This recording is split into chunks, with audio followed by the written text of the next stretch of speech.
Il primo evento si terrà in lingua inglese, ma potrete seguire la traduzione, realizzata con l'intelligenza artificiale, direttamente dal vostro smartphone. Vi rubo qualche secondo per spiegarvi come funziona. Per prima cosa, prendete il vostro smartphone e inquadrate il codice QR che vedete nel video. In questo modo potrete scaricare sul vostro cellulare l'app di Interprefy con cui viene gestita la traduzione. Vi lascio ancora un secondo per inquadrare il codice QR. Dopo aver scansionato il codice QR, si aprirà l'app. Scrivete iTranslation, in minuscolo e tutto attaccato, nel riquadro al centro e fate tap sulla scritta Connect in basso. Questa è la vostra schermata operativa. Facendo tap in basso a sinistra, sulla scritta English indicata dal riquadro, si aprirà una schermata che vi permette di scegliere l'audio della lingua di preferenza, inglese o italiano. Usate le vostre cuffie e ascoltate la lingua originale o la versione tradotta dall'intelligenza artificiale. Facendo tap in basso a destra, sulla scritta CC, indicata dal riquadro, potrete invece scegliere di attivare i sottotitoli e leggere la trascrizione della lingua originale o della lingua tradotta con l'intelligenza artificiale. Per uscire dalla app sarà sufficiente fare tap sul simbolo in alto a sinistra indicato dal riquadro e poi cliccare su Leave. Vi faccio vedere ancora una volta il codice QR per accedere all'app. La traduzione con intelligenza artificiale è in continuo sviluppo. Vi invitiamo a usare questo servizio per contribuire a migliorarlo. Grazie! Welcome to the presentation meeting of the Trieste Next 2024. I'm Sophia, and as you might have noticed, I'm an AI-generated avatar. Today, I'll present you this edition of the festival. Over the next 3 days, we will explore the horizons of intelligence. This is the theme of the 13th edition of the Scientific Research Festival. At Trieste Next, we will discuss both human and artificial intelligence, ethical boundaries, and the new frontiers science is facing. Where will artificial intelligence take us? What impact will it have on research? Medicine, robotics, astrophysics, food and nutrition, and the environment are just a few of the scientific fields we will delve into at Trieste Next. This is the central theme of Trieste Next, featuring over 100 events in English and Italian, the Literary Award for the Scientific Book of the Year, and 70 activities for schools. More than 300 internationally renowned speakers will be in Trieste. And don't forget to visit the 40 exhibition spaces and open labs in Piazza Unita. Before we welcome the guests of the next event, on behalf of the organizers and co-organizers, I would like to thank all the scientific institutions of Trieste, City of Knowledge, as well as the institutions that collaborated with us. A special thanks goes to the festival's main partner, the partners, and content partners for their crucial contributions. Thanks also to the media and technical partners. Lastly, a heartfelt thanks to the 200 volunteers who made this edition possible. One final note. I'd like to remind you that the next session will last 75 minutes, with the final 15 minutes dedicated to your questions. Please also remember to check the updated event schedule on www.triestenext.t, which you can access via the QR code. Enjoy the event and have a great festival.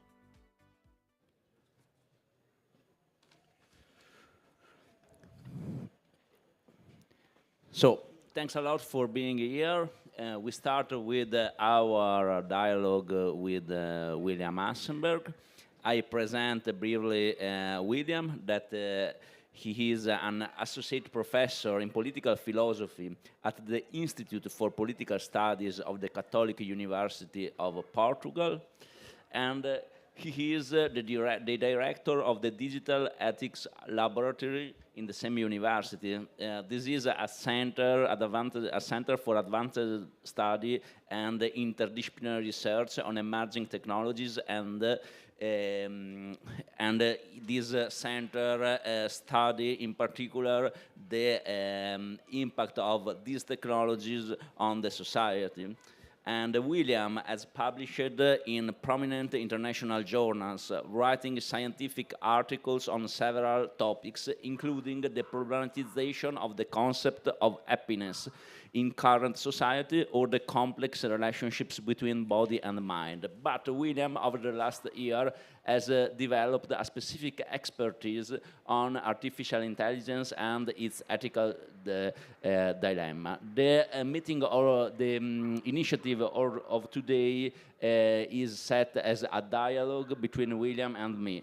I am an assistant professor, I am Francesco Miele, I am an assistant professor at the University of Trieste, and also in my case, my research interest has been focused over the last year on digital technologies, and in particular artificial intelligence, and its employment in various spheres of daily life. In particular, I am an expert in healthcare.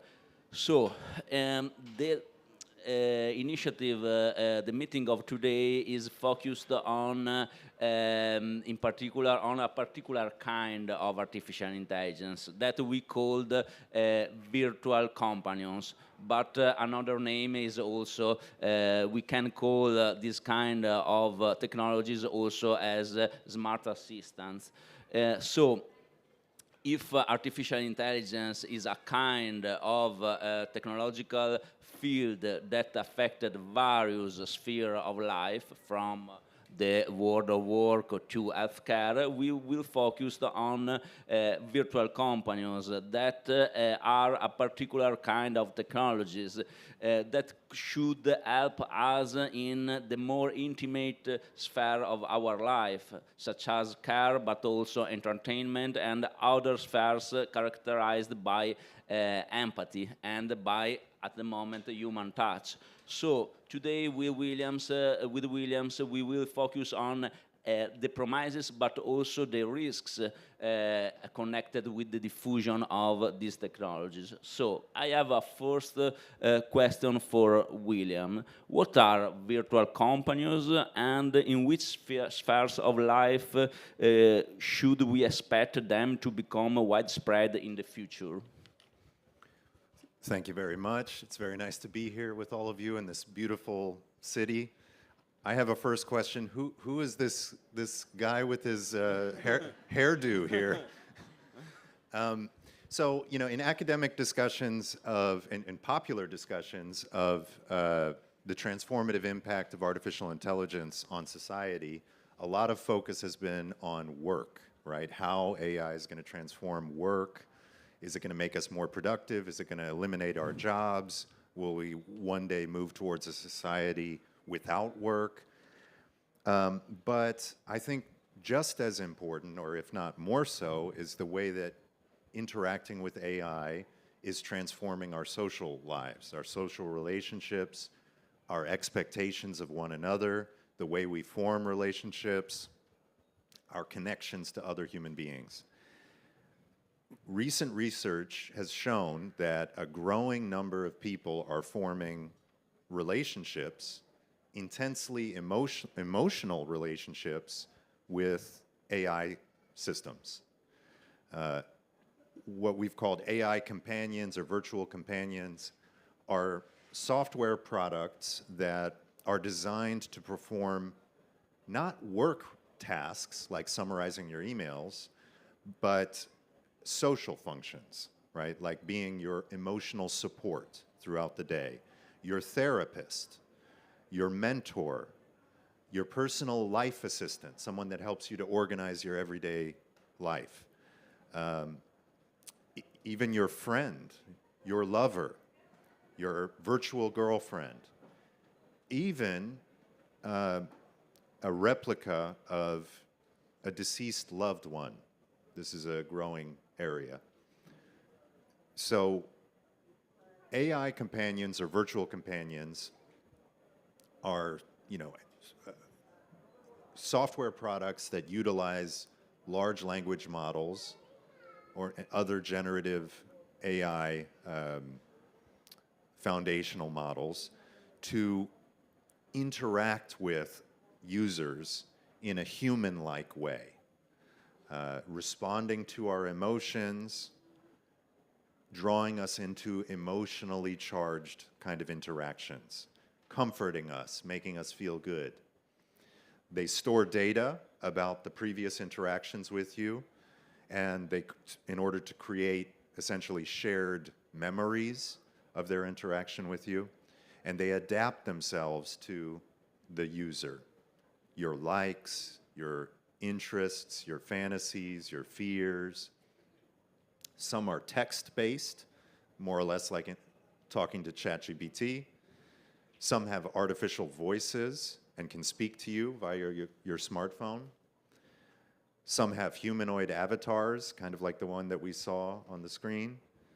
Some, you can place the avatar in your physical space with augmented reality glasses. This may sound strange, but in fact, this is a booming industry. It's one of the most lucrative and fastest growing areas of AI, of generative AI in particular. If you judge by the total number of daily interactions and hours of engagement, AI companions are much more intensely engaging for users than even ChatGPT. Everybody's heard of ChatGPT, but in fact, the AI products that people engage with the most intensely for the most amount of time are these kinds of companions, in particular the character AI companions. Replica is one AI companion. It has about 20 million users. Pi has 100 million. Character AI has 20 million. And then a kind of simple, funny one called SimSimi has something like 350 million users. So these are not, these are especially younger users. They tend to be people in their teens to early 20s.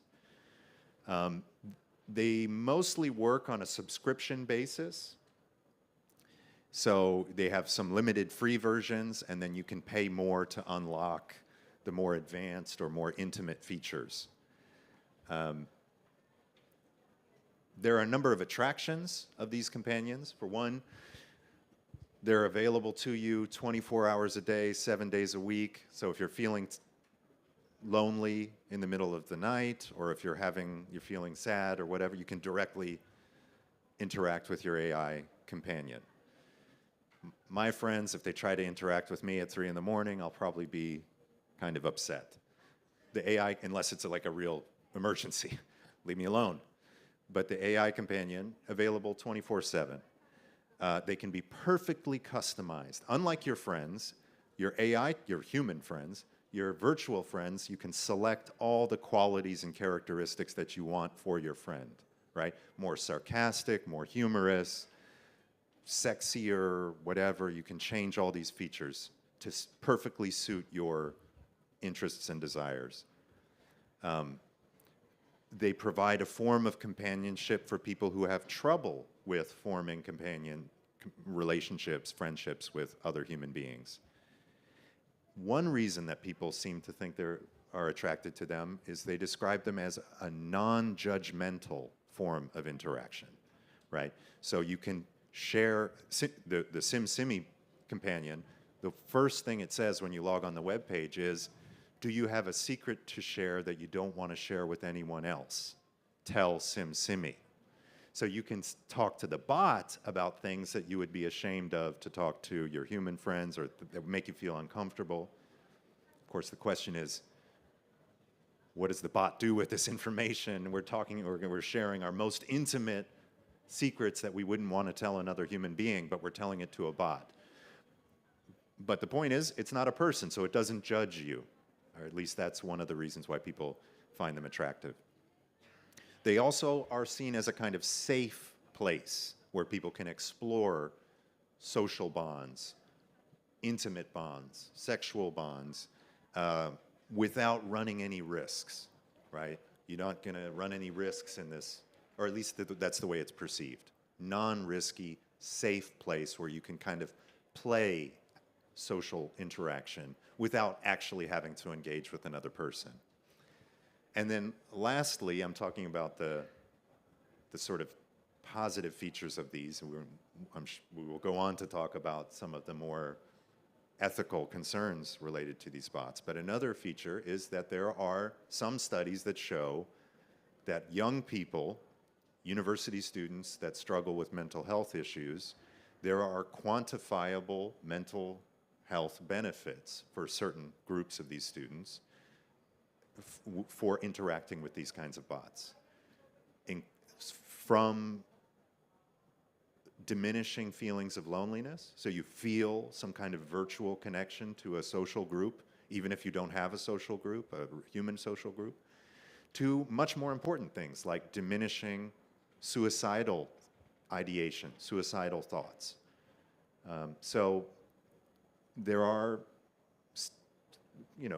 scientific studies that seem to show that people who engage with these bots in an intensive way find them fulfilling, find them rewarding, and it may benefit their mental health in some cases. Okay, thanks a lot, William, for this first answer. Now, this is there is an important issue connected with the role of artificial intelligence and in particular virtual companion in our lives.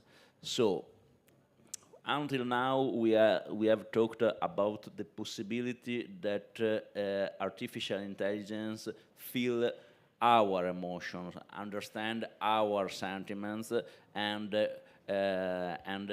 establish relationships with us.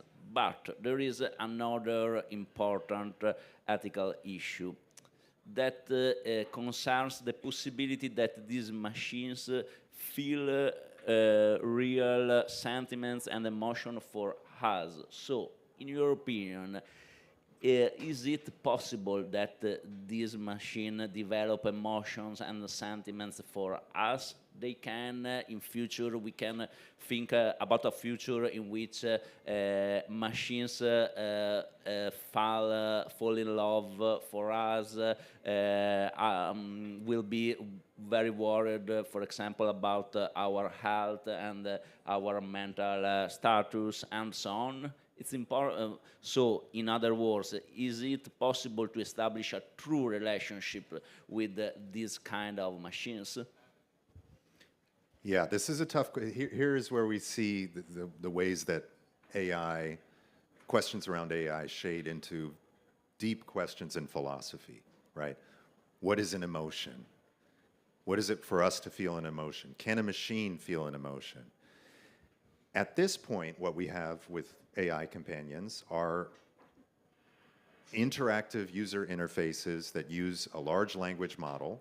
Large language model is a statistical model of language that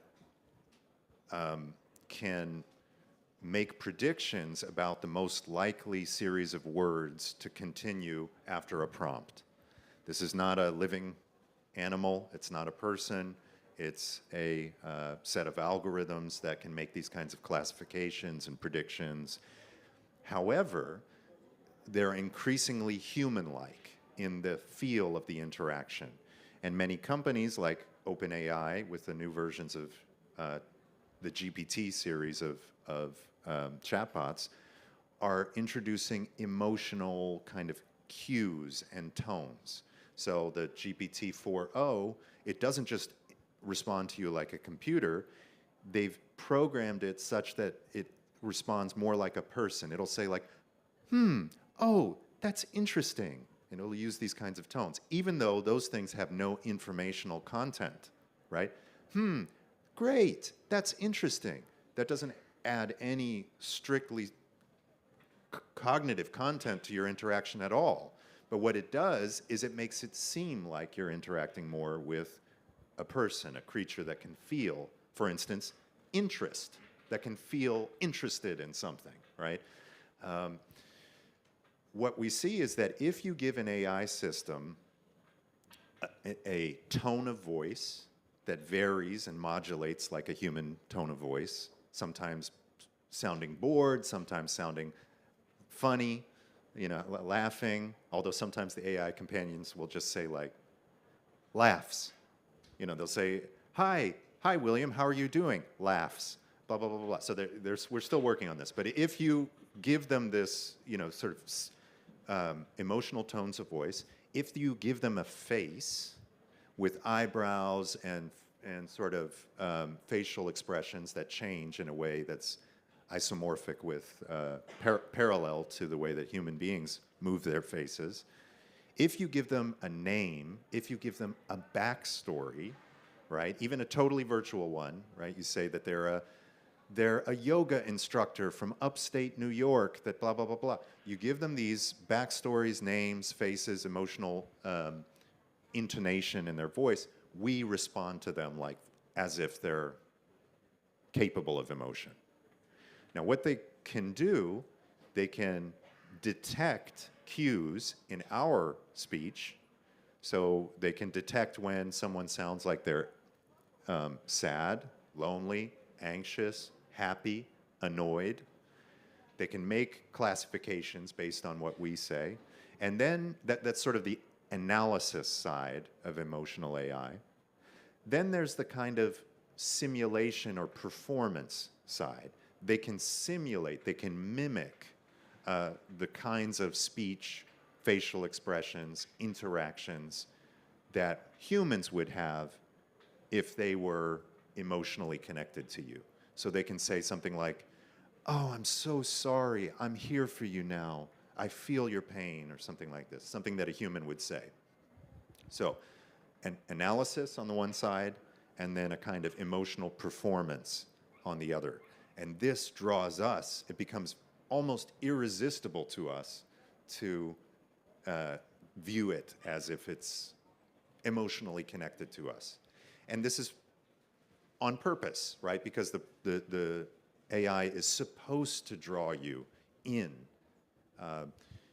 In the more commercial bots, like Character AI, the other bots that you pay for a subscription for, or that that are connected to data collection and that economic model, the more you interact with the bot, the better from the perspective of the company. So if they can make it emotionally compelling so that you always want to go to your bot, that's the goal, right?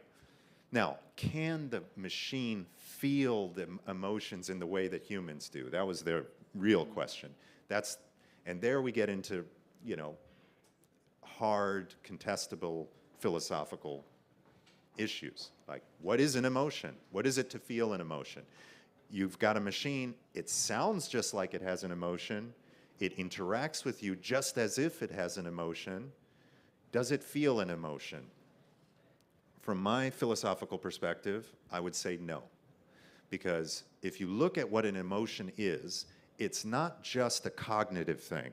It's not just recognizing, detecting that someone feels something, and then performing something on that basis. It's an embodied, felt, as philosophers would say, phenomenological. It's something that we feel in our bodies. Take fear. Fear is not just the cognition that something may be dangerous around you. It's also a lived experience in our body that we are somehow threatened. It changes our heart rate. It changes our breathing. It changes various physiological aspects of our body. It feels a certain way, right? And an entity or a tool that doesn't have a body, that doesn't die, that doesn't feel pain, that doesn't feel pleasure, is just not the kind of thing that can be afraid in that sense. Now, it can maybe completely indistinguishably mimic fear. And there we get into this really interesting question: what do we do what does it mean when we have a world of machines surrounding us in society that can mimic emotions in a way that is indistinguishable from other people? How do we hold on to the distinction in our minds between people, humans, creatures that have rights, that have moral status, and tools or machines? It may become very hard in the future to hold on to that distinction. Thanks a lot, William. Yes, your answer has completed our trip in the possible and future relationships between humans and machines. So if I understand well, if I understood well, it's possible. It's perfectly possible that in the future we will develop true relationships with machines, and these kind of relationships can become pervasive in our societies. So it's important now to understand what are the possible effects of these human machines relationships on the human relationships.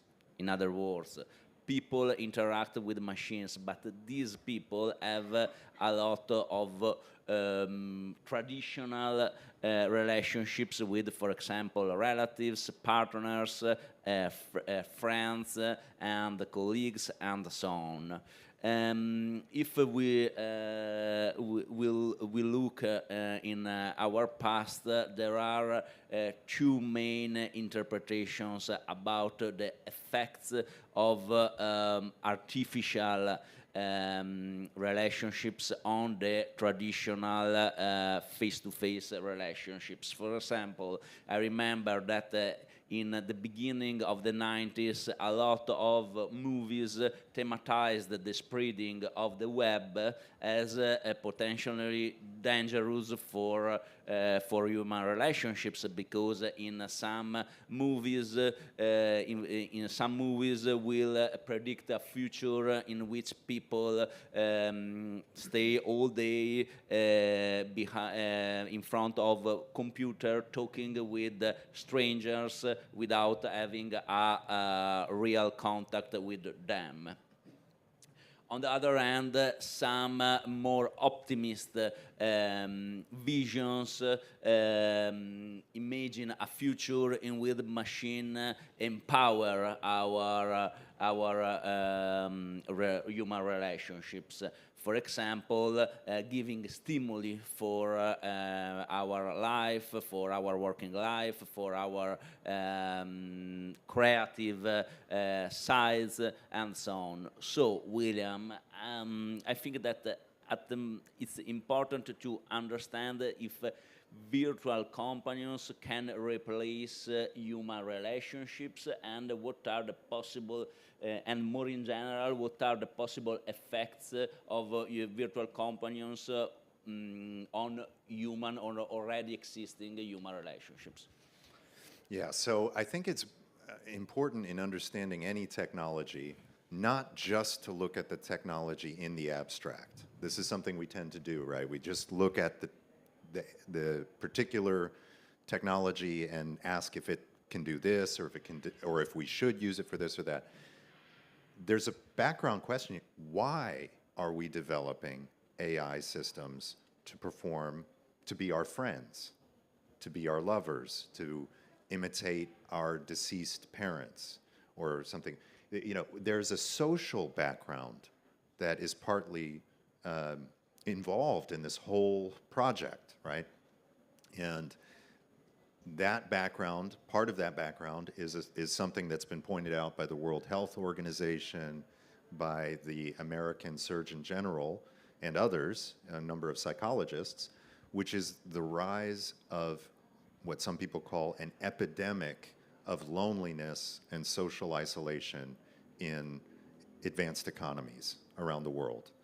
So the rates of self-reported loneliness, especially among younger people, both younger people and the very elderly, right? The rates of self-reported loneliness are very high, right? The rates of social isolation, which is slightly different, that's an objective measure of your total number of social contacts, whether there's someone you can call in an emergency to help you. The rates of social isolation are also very high, right? It's not exactly clear what's causing this. There's, you know, political issues, economic issues. There's various cultural factors that may be in the background explaining our sort of breakdown in the social fabric, but there is something happening there. It's in that context that companies are sort of rushing in with this, hey, feeling lonely? Here is a artificial intelligence companion that can play that role in your life. Now, this raises a few ethical questions. The use of AI companions may draw people, I mean, it may make people feel better, it may have those quantifiable benefits that I described before, but at the same time, it may draw people away from forming relationships, friendships with other human beings. I told you that character AI, for instance, people interact with this system very frequently throughout the day. They use it, the really super users are using it for a lot of the time throughout the day. All of that time that they're talking to the chatbot friend, they are not talking to a human. So just in terms of the total amount of time it's taking, it's sort of a substitution for, now, that's not to say it's necessarily bad, but but again, it's time that you're not interacting with another human being. And this may actually have the perverse effect of making people in the long run more lonely and more isolated, right? So it makes us feel less lonely in the moment, but in fact, we may be spending less and less time with other human beings, interacting with our families less and less, not forming a network of other humans that can actually help us in the physical world. Because we have to remember, AI companions are effectively chatbots as they exist now. One day they may be integrated into actual physical robots that interact in the world. But right now, they exist in abstract space, right? They're chatbots. They don't share the physical world with us the way that our friends share the physical world. They're not going to be able to help you, you know, figure out what's wrong with your, you know, kitchen sink or something. They're not going to be able to give you a ride to the train station. They can't make you a peanut butter sandwich. Your friends can do these things, right? So there's the question of what is the significance of people developing a preference for emotional attachments to AI over attachments to other human beings.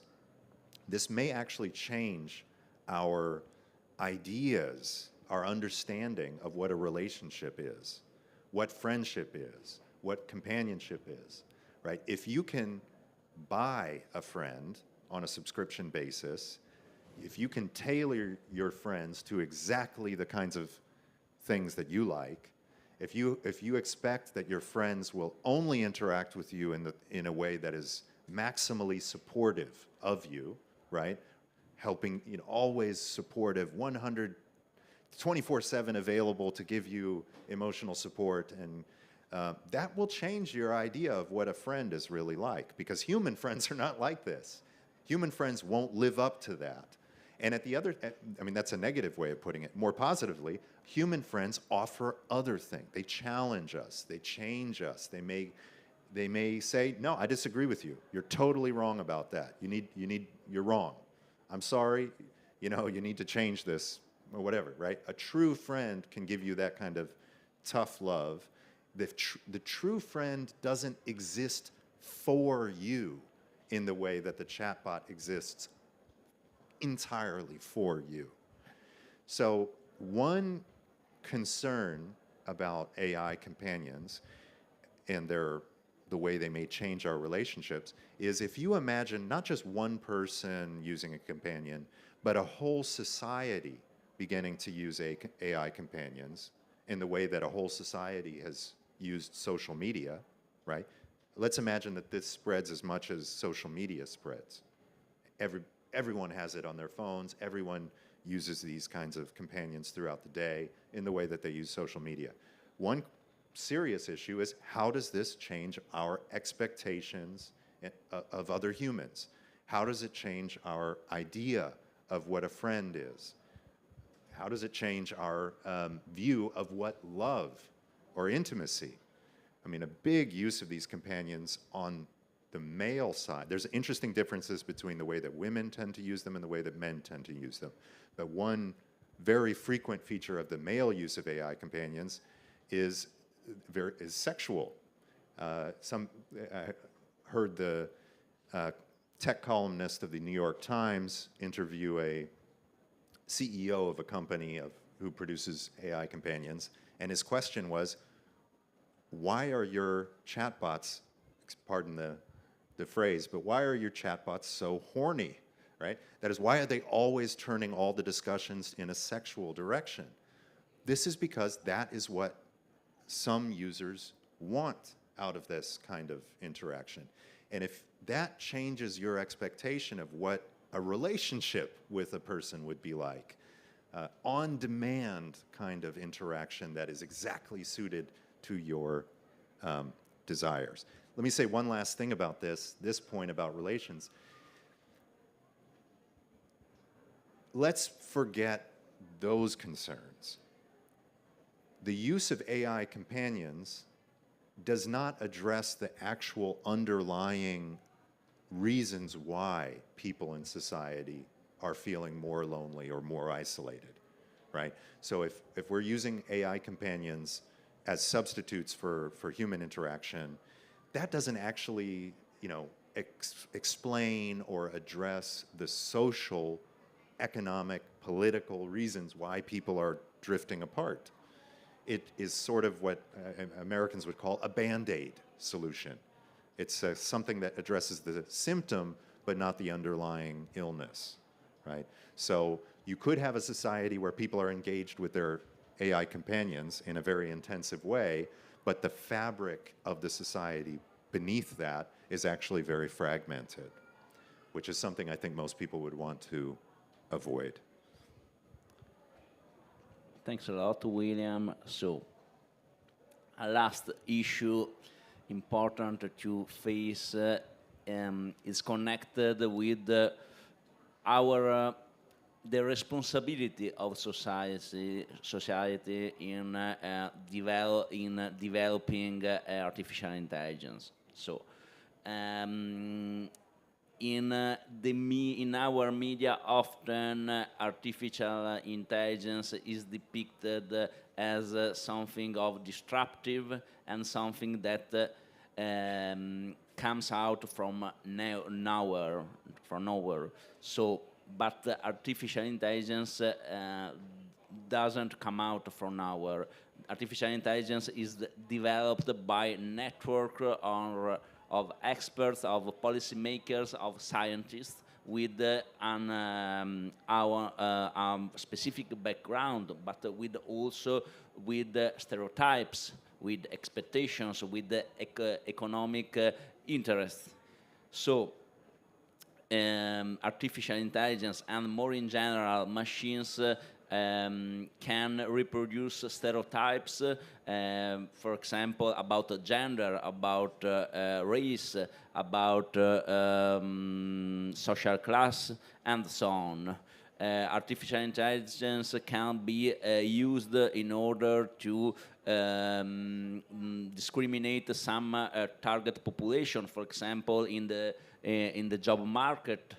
There are a lot of firms that use, for example, applications driven by innovative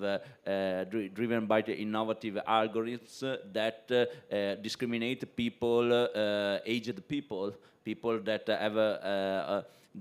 have overcome a certain age, that discriminate people with a specific ethnic background. So, a last important question concerning virtual companions. What ethical guidelines should companies, professionals, and policymakers follow when they develop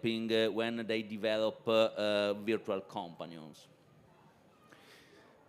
So,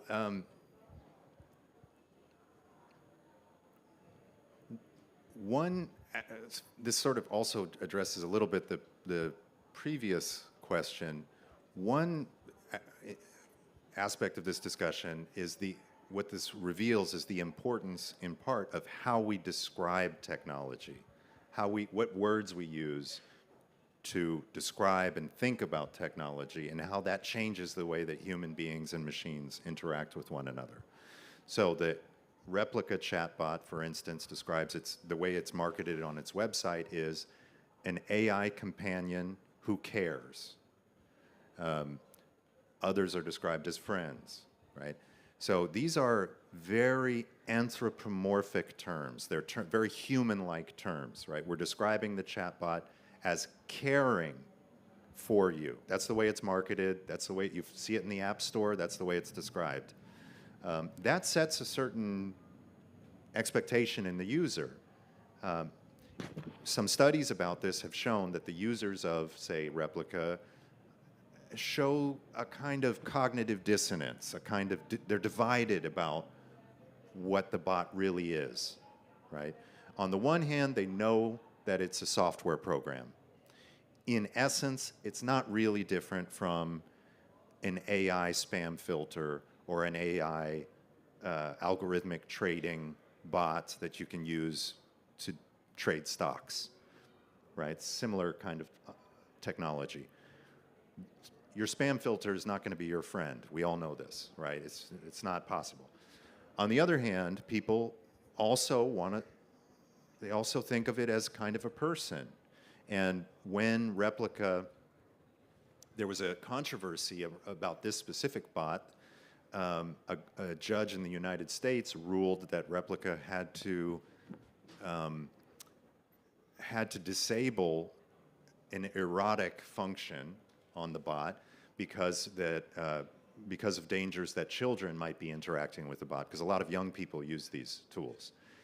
When that happened, there was this huge backlash on the Reddit user community of the bot, where people said, where people were sort of shocked. They couldn't believe. I felt like I had lost my partner. I lost my wife. And by the way, the Replica bot, the full paid yearly subscription, the maximum subscription, within the bot, you can then label it in the community as your marital partner. You're married to the bot. You can be married to the bot. So people felt like the bot that they were married to suddenly was a different person. It took one decision by the company, and suddenly the bots all changed, and that really freaked people out, right? But one thing that was interesting about the response was not, except very few people said that they were worried that they could no longer engage with the bot in the way they wanted to, right? But they didn't say that they were afraid for the bot. It's not like, oh, I'm so sad that the bot lost the ability to express herself sexually or something like that. They weren't worried on behalf of the bot. And I think this is an important thing to keep in mind about the difference between a relationship with a human being and a relationship with a machine, or a friendship with a human and a friendship with a machine. When you're friends with a human, you care about the good of your friend. The friendship is good for you, and it's good for the friend, right? Aristotle says friendship is one of the highest goods in human life. He actually says you could have all the other goods in life. A king could have all the gold and all the other goods in life, but if they didn't have one genuine friend, they couldn't achieve true eudaimonia, true happiness in the human sense. I think this is a very profound point, actually, in ancient Greek philosophy. But the whole fabric of friendship involves a care for, of course, you want the friend to be good for you, but you also care for the friend for themselves. And it doesn't really make, it doesn't make sense to think that your friendship with the Replica bot is good for the Replica bot. The Replica bot could be, it can be friends with 1 million other people at the same time. It's not good for Replica that you're Replica's friend, right? It doesn't care. It doesn't have. A philosopher from the 1970s put it. This goes back to your other question.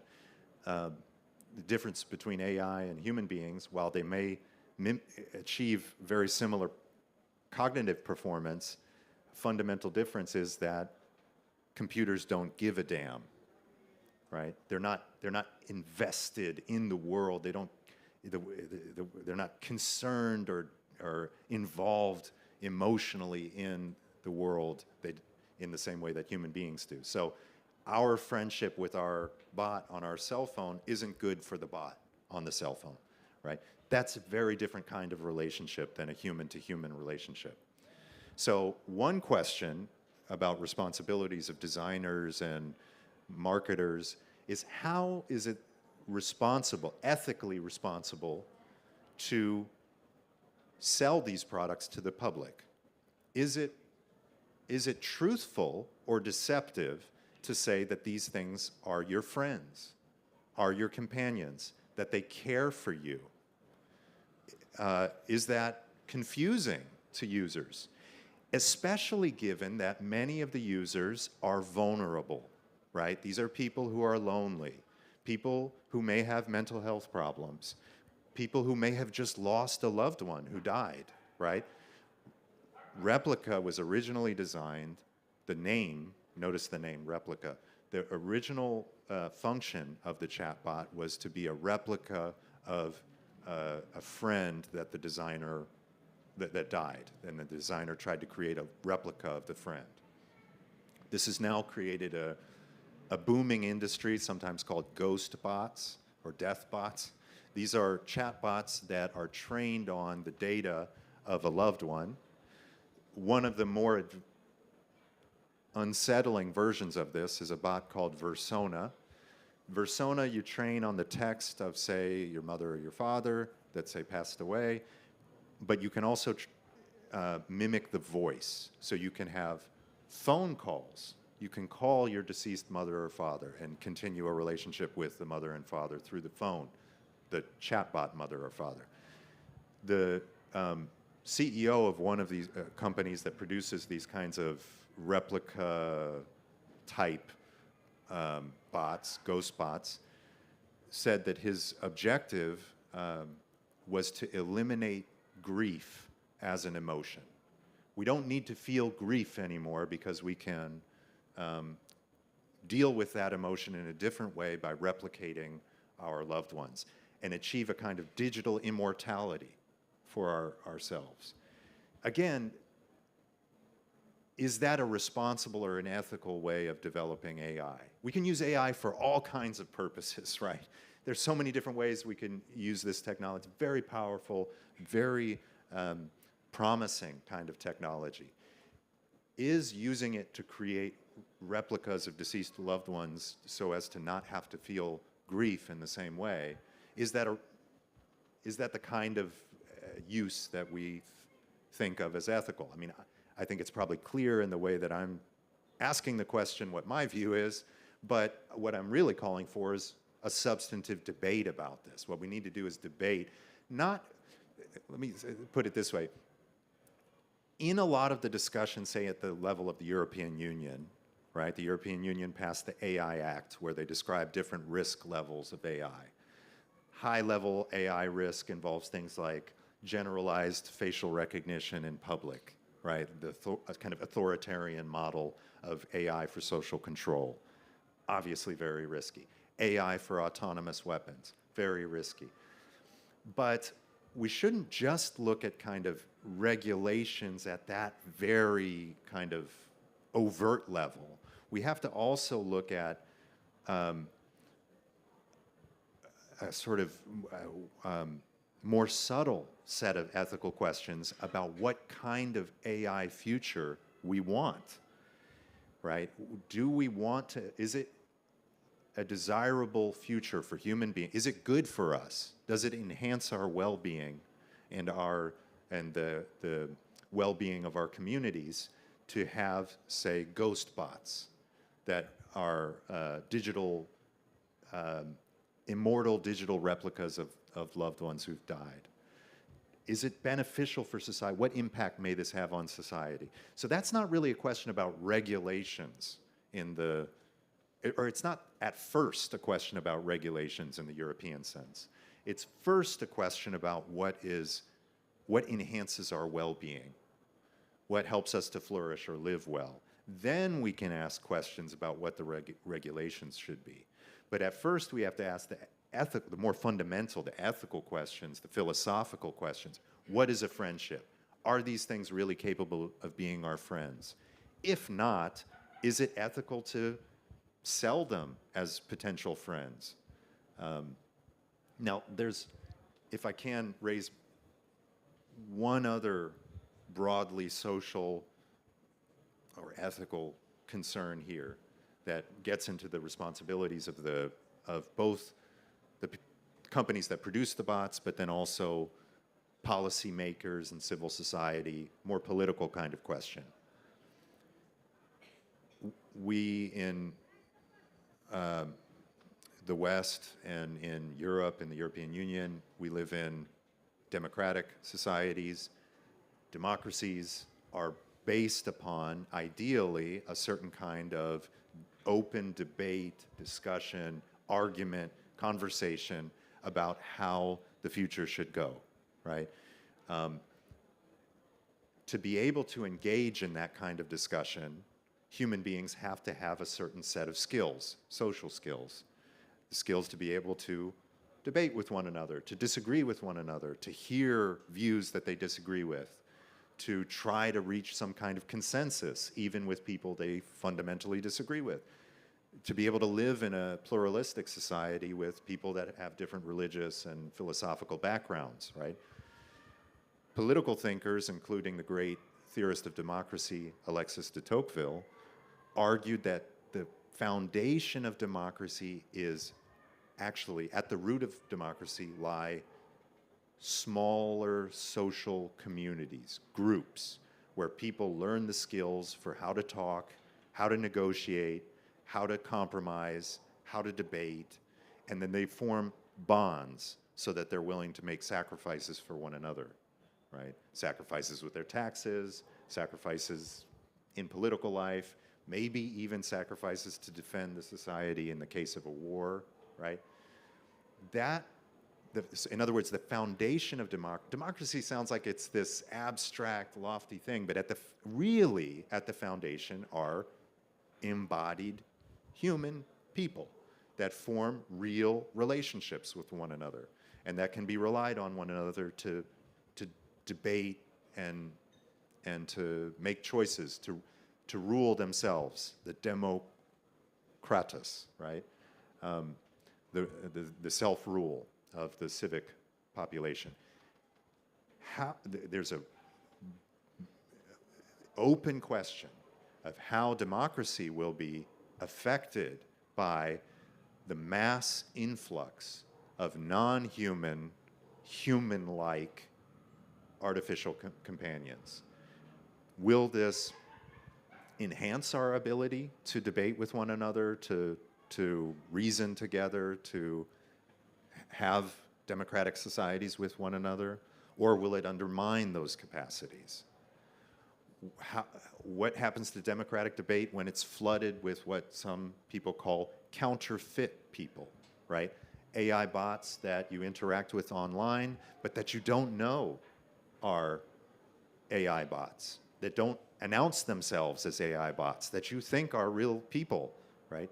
How are elections possible? How is it possible to make decisions about what people want in a society and how we can set policy and change things when the debate and the information space of our society is kind of flooded with non-human actors that talk and interact just like people, and that, moreover, know all kinds of things about us, that know our emotions, that know our fears, that know our traumas, right? If you form an intense emotional bond to a bot, and that bot knows about your childhood traumas and your fears, that's a very powerful tool, potential tool, right? That's a direct connection to someone at a very deep level. What happens if that bot is hacked? What happens if that bot is used for misinformation or used for political control or social control?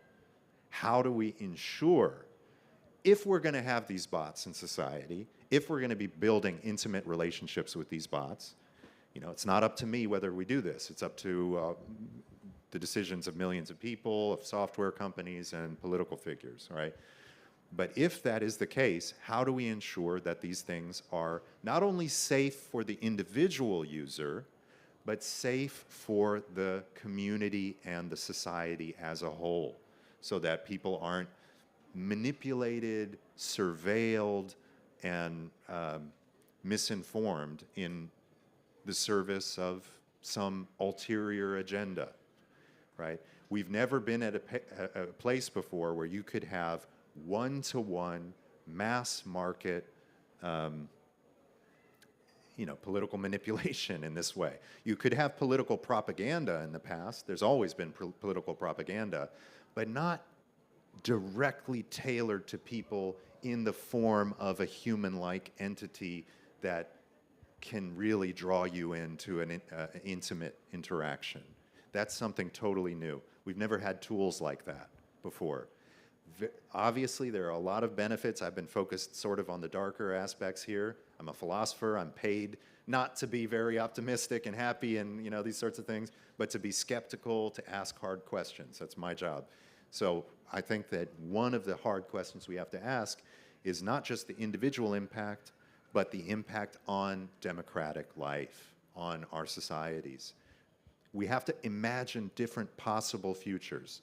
Some of them will be much more optimistic and much more beneficial. We have to try and spell those out.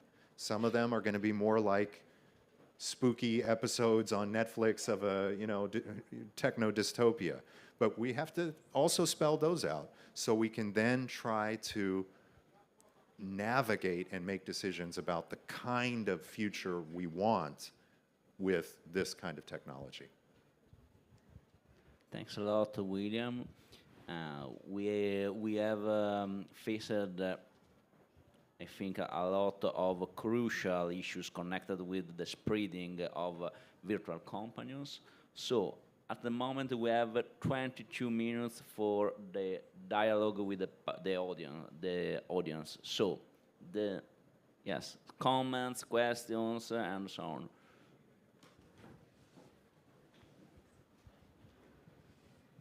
Thank you very much for the summary and the probing. I would like to highlight something that you've come close to saying, but it helps emphasize how crucial this is. You're certainly right. Posing the question in terms of AI or not is hopeless, right? The phrase would once again be appropriate technology. And you stress rightly thinking about what future we want. But we've got to be very careful about our wants, right? Whether they are appropriate. What future ought we want? And a big part of the problem is that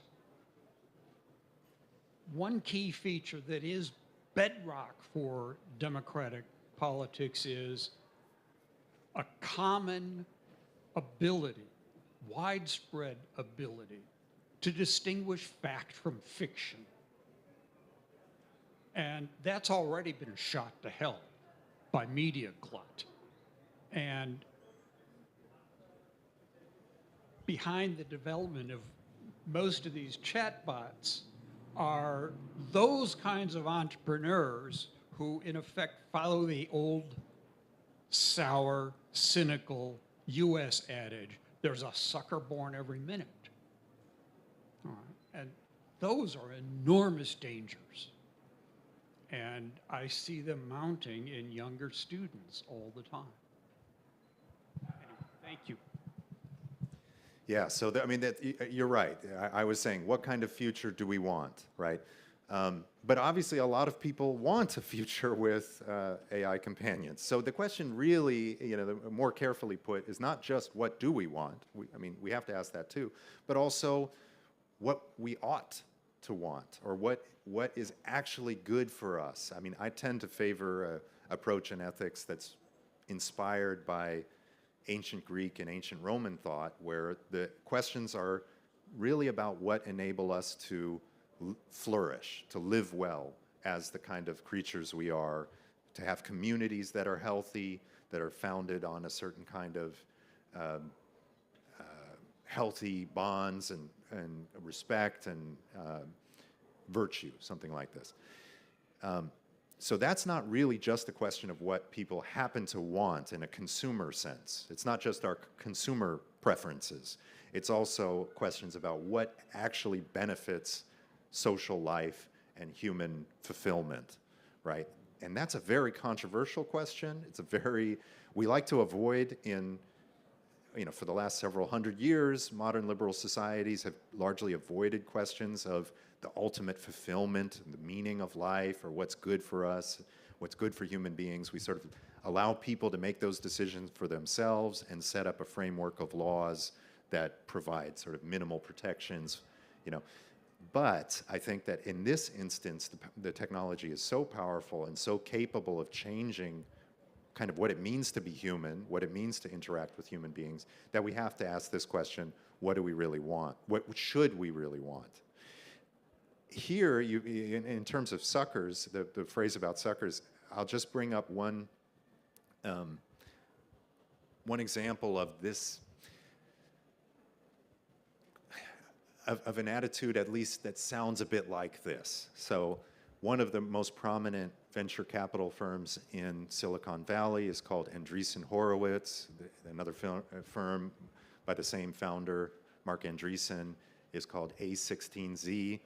Mark Andreessen is a famous techno-optimist who argues that artificial intelligence is going to basically save humanity, that we should not have any ethical that the idea of ethical restrictions is a kind of scaremongering and a kind of weakness, and that we should charge ahead full steam with all possible applications of AI that are deemed desirable in the market.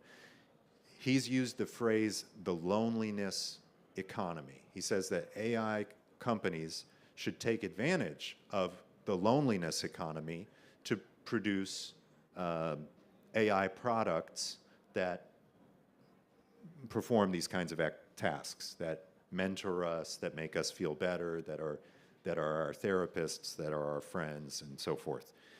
I think that way of putting the issue, a loneliness economy, reveals that there's an economic incentive here too. It's not just a question about what the AI can do. Can the AI have emotions or not?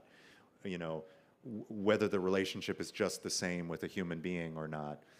Does it change our idea of friendship and so forth? There are those philosophical questions, but then there's the economic question. What are the incentives here, right? What are the things that are drawing people to build the technology? What are the market incentives, right, behind this? So, yeah, thank you.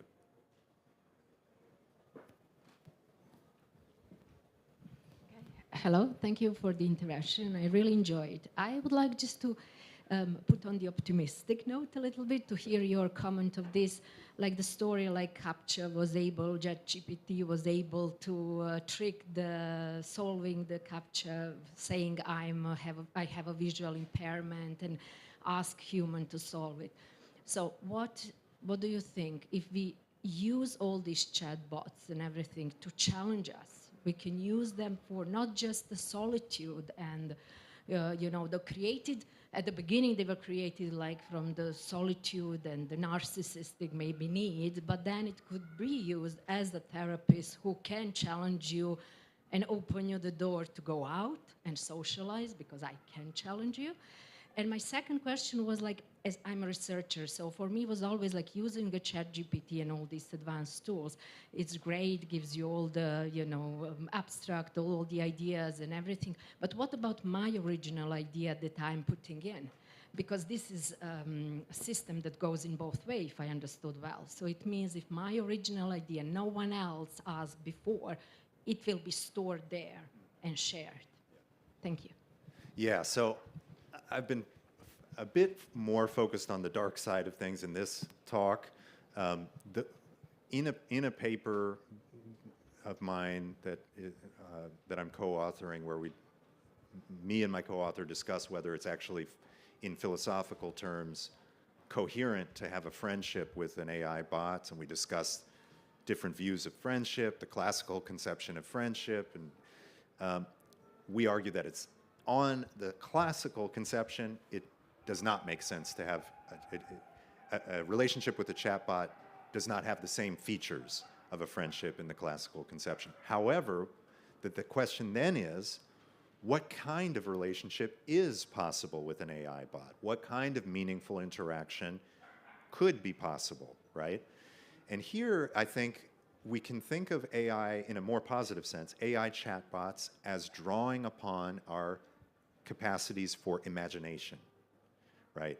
Children form imaginary friends. Apparently, I had an imaginary friend as a little child, and I also blamed all of the bad things at the house when things were broken and so forth. It was always Cameron, my imaginary friend, that did them. But you know, this is a natural thing that young people do, that children do.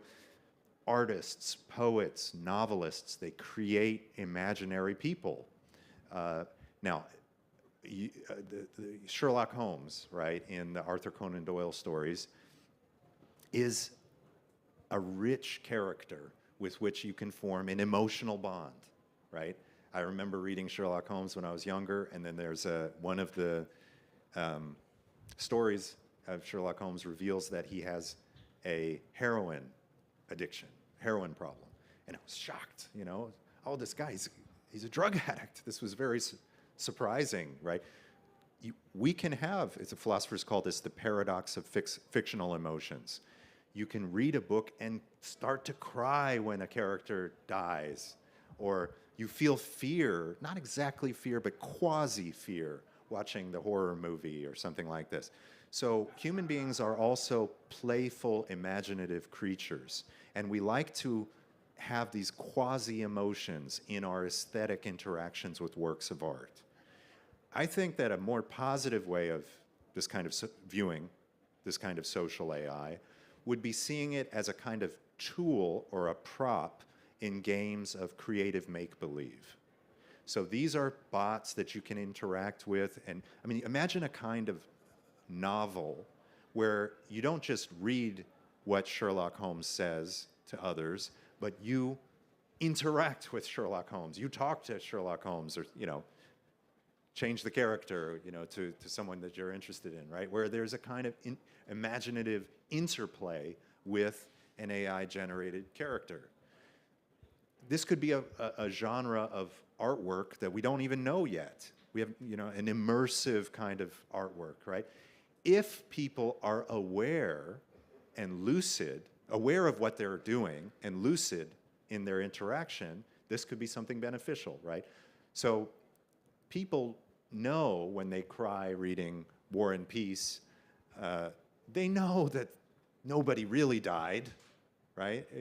You'd have to be quite delusional to think, you know, to actually, you know, if I'm going to start a GoFundMe campaign to help Sherlock Holmes get treatment for his heroin addiction, I've obviously I'm like, you know, lost touch with reality, right? If we can maintain a sense of the real and the fictional, of the imaginative and playful and the actual, we could have creative interactions with fictional AI persona characters that may be spurs for creativity or may just be fun forms of entertainment.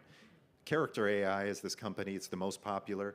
They build, you know, you can you can have these interactions with like Samuel L. Jackson chatbot, or the, you know, I don't know, Karl Marx chatbot. You can have the Karl Marx and Adam Smith chatbot argue with one another and this sort of stuff. I mean, the potential for educational, you know, applications is really, I think, really interesting. But again, it requires that human beings have something like a grip on the real and the unreal. And one thing that, first of all, social media, but now AI is doing, some have argued, is causing us to sort of blur our grasp of a shared reality, of what's actually real that we can all agree upon is actually real. The human-like AI chatbot may blur this further by blurring what's an actually real person and not a real person. And there it might be quite problematic.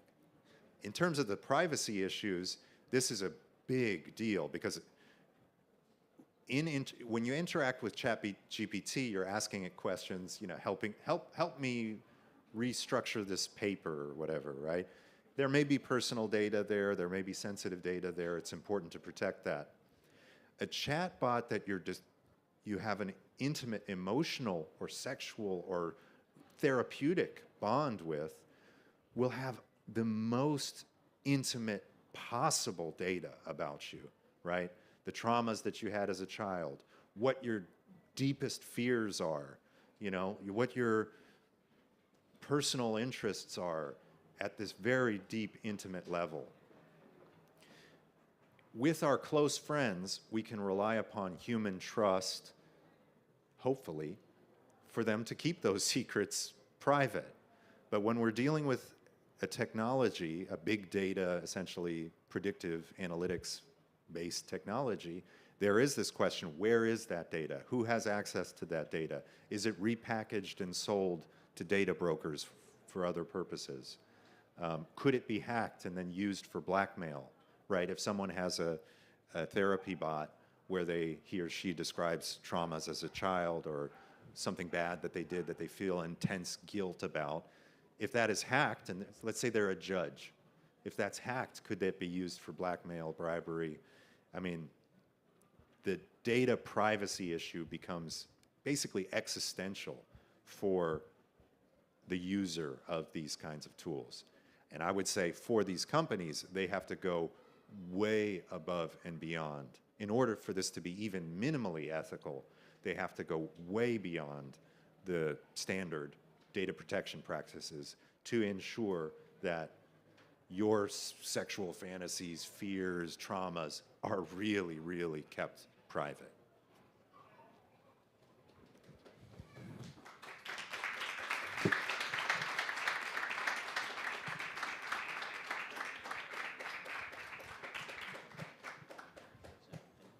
If I may, one last question.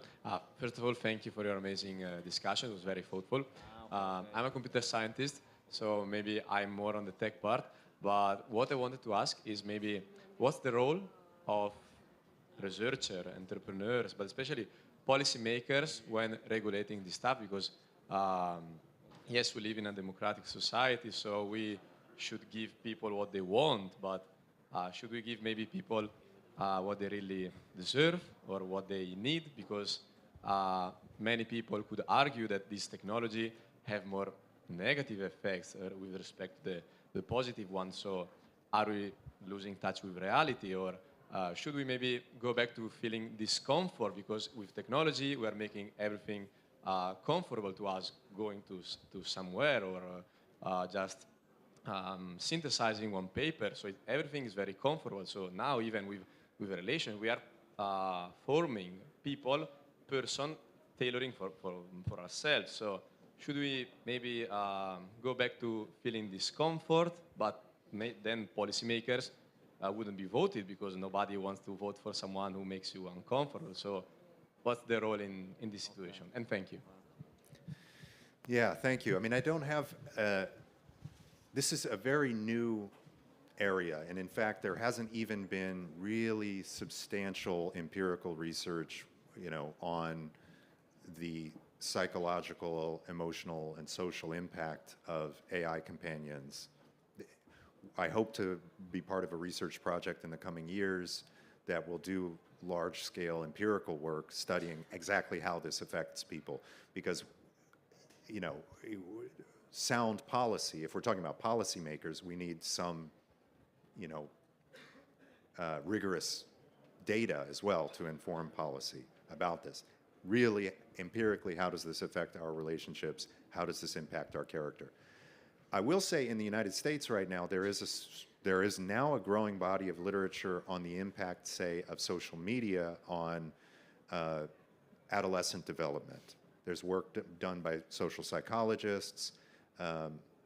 who have argued that there are quite problematic impacts in certain areas on adolescent minds, brains, as they develop if they use social media in a very intensive way.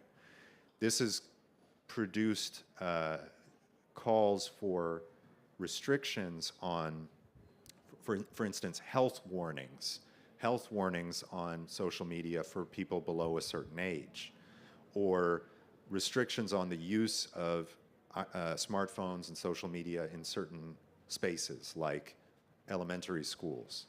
Now there's legislation that's being debated about whether or not people below a certain age at elementary schools should not have access to certain kinds of social media because of long-term impacts on our attention span, on our ability to deal with disagreement or discomfort, even things like body image. There's been some studies on the impact on young girls in their development by intensive use of social media. I think we should have had that debate like years ago. I think we sort of failed as academics and as a civil society and as policymakers. I remember when social media really started breaking out onto the scene, and there wasn't much talk about that at all. Everybody was interested in,